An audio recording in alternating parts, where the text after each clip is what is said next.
Countless studies show that people regularly get different scores on the same personality tests when they sit them at different times or in different settings. For decades, we've been taught to think of personality as a fixed, unalterable trait. This idea, however, doesn't stand up to the latest psychological research. Personality, it turns out, isn't hardwired at birth. It's malleable and dynamic.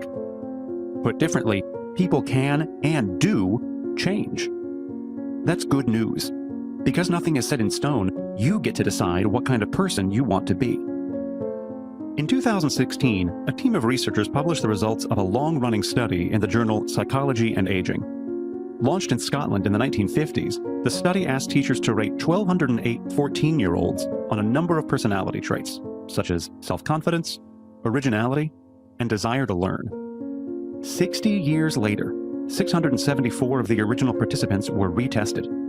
This time, they rated themselves. There was virtually no overlap between the two tests. That surprised the researchers. They had hypothesized that they'd find evidence of personality stability over the decades. The data, however, didn't support this hypothesis.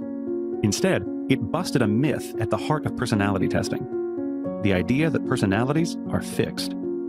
Personality modifies over time, but we struggle to anticipate the inevitability of more transformation in the future. When you test personality at short intervals, you're much more likely to find correlations. Once the interval is increased to, say, 6 decades by comparison, there's little to no correlation. Take it from Daniel Gilbert, a psychologist at Harvard University.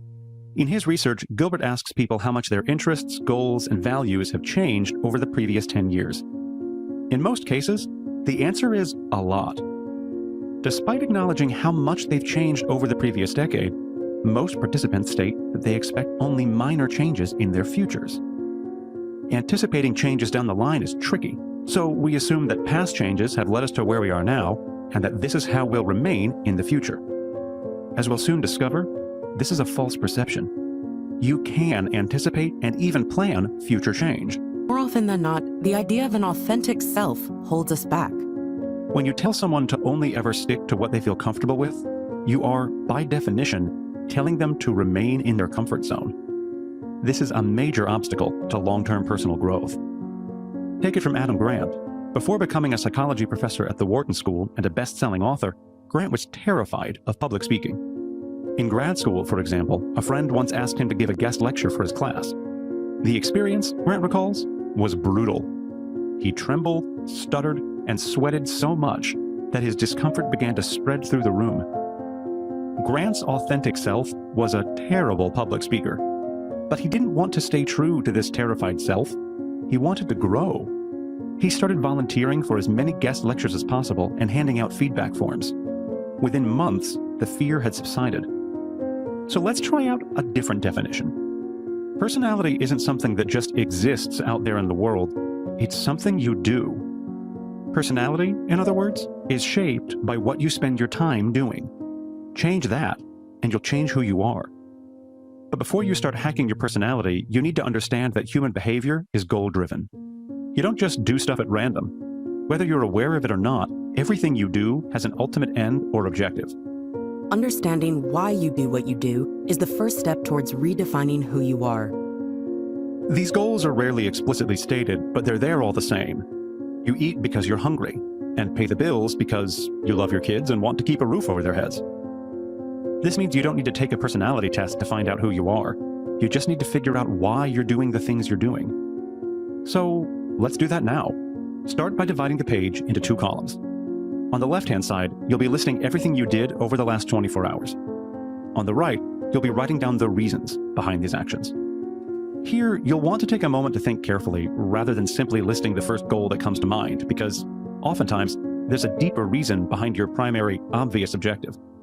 For example, let's say you've put down worked out, and in the corresponding column noted, to get my heart pumping. Getting your heart pumping might be about improving your health, but it's also about living longer, which may then be about still being around when your children have kids of their own. Remember, identifying outcomes you don't actually want to pursue is the first step towards pursuing better goals. In early 2000, the British rowing team was preparing for that year's Summer Olympics. History wasn't on the rowers' side. No British crew had won gold since 1912. But they did have one thing going for them. commitment. Their commitment was reflected in a simple question the rowers asked themselves before making any decision. Will it make the boat faster? Answering this question told the rowers what to do, whatever the situation, like whether or not to eat a donut, go to bed, or stay up and have a beer. And it paid off. In September 2000, the British team won gold for the first time in 88 years. It's a great example of what you can achieve when you single-mindedly pursue your goal. Committing to a single goal focuses your mind and raises your chance of success. Think about, say, going to bed at the same time each night so you get enough sleep. If you wake up feeling great, this tends to have a spillover effect. You might be more productive and so feel less guilty, or maybe even happier, which in turn improves your relationship with your spouse. You can apply this principle to goal setting too. Call it the keystone goal. Ask yourself, what's the one thing you could do that would improve the most areas of your life? Oftentimes, the most powerful keystone goals are about money. For some, it could mean being able to afford starting a family of their own. For others, it may mean not having to worry about bills or arguing about money with their partner. On occasion, though, it's more effective to simply choose a different goal. Whatever your goal, the key is to keep it singular and focused. The clearer your goal, the more likely you are to keep it in your sights and, ultimately, hit your target. Once you've defined your goal, you'll need to start taking small steps towards it on a daily basis. Start your day 1 hour earlier than usual. If you only wake up when you have to, you're ultimately arranging your waking hours around urgent tasks. Completing these tasks then takes up your whole day, leaving no time to pursue your goal. This kind of routine rules out meaningful change because all you have time to do is maintain the status quo. Spending 1 hour a day pursuing your goal might not sound like a lot, but it can change your life. Getting up early gives you a chance to learn, which will help you change and grow as a person. Daphne Shahami, a neuroscientist at Columbia University's Zuckerman Institute, points out that one of the brain's primary purposes is predicting outcomes. This is why we form memories. It's this ability that's allowed the human species to survive for so long. But even with these memories at our disposal, humans still make mistakes. What's more, we're sometimes only able to correctly predict what will happen after many false guesses. The brain, however, hates uncertainty and the possibility of getting something wrong. It releases neurochemicals that trigger anxiety and fear when we're faced with uncertainty. It's telling us to retreat to safety. The brain's hatred of uncertainty helps explain why we prefer staying in our comfort zones. Unfortunately, it can also become a trap.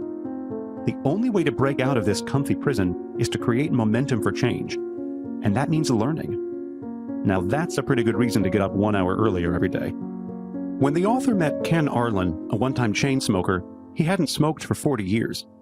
What was interesting about Ken, though, was how he'd stopped smoking. After college, he landed a job at a hospital. On his first day, an orderly offered him a smoke. "No thanks," Ken said. "Don't smoke. Never have, never will." That wasn't strictly true, of course, but it stuck, and he never smoked again.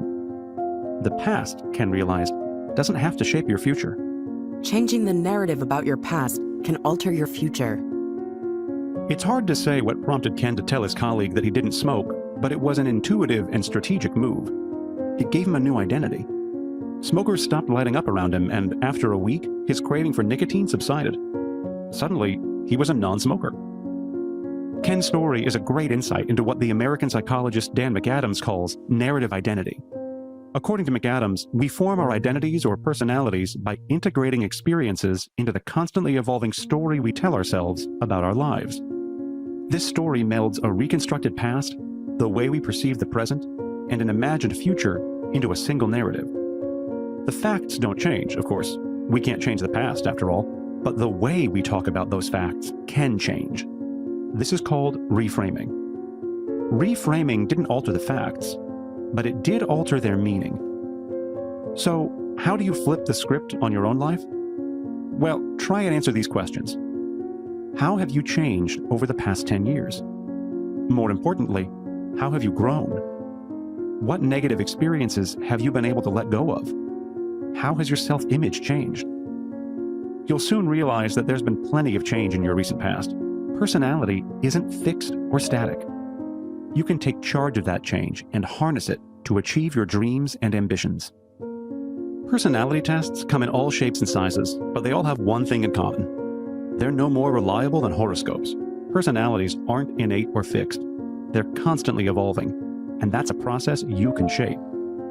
Start by defining your most important goal and devote time to learning and reframing your past. Soon, you'll be well on your way to becoming the person you've always wanted to be.